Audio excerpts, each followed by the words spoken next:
আবারও বারবার বলছি যে সংবিধানে হাত দেওয়ার চেষ্টা করবেন না। হাত শুধু কেটে ফেলবো না, ওই লোকগুলো বিদেশি, তো তারা এমনি বিদেশি, বিদেশে এসে এখানে স্বদেশী ভাব দেখাচ্ছে।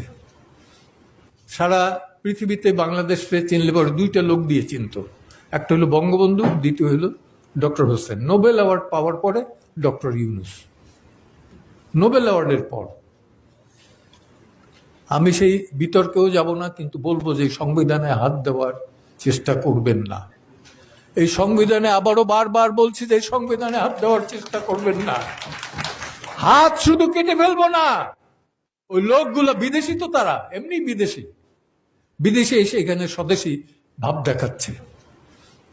নাগরিকত্ব বন্ধ করে আসুক, দেশে রাজনীতি করুক, বুঝবো। আমার কোনো রাজনৈতিক দল নাই, কিন্তু একটা দল আছে, আমি দেশপ্রেমিক, আমি মুক্তিযোদ্ধা। আর কোনো আমার পরিচয় দরকার নাই। আমি মানবতার সেবা করতে চাই, করব, এবং আইনের শাসন চাই, আইনের সুশাসন চাই।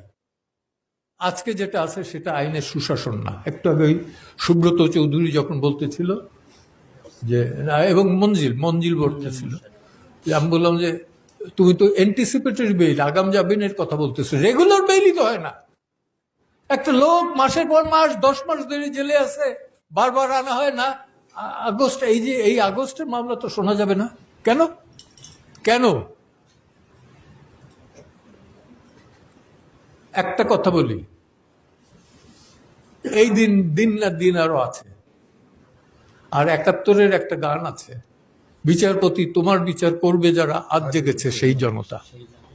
আমি বক্তব্য দীর্ঘায়িত করবো না, শুধু বলবো বিচারপতি তোমার বিচার করবে যারা, আজ জেগেছে সেই জনতা। ধন্যবাদ।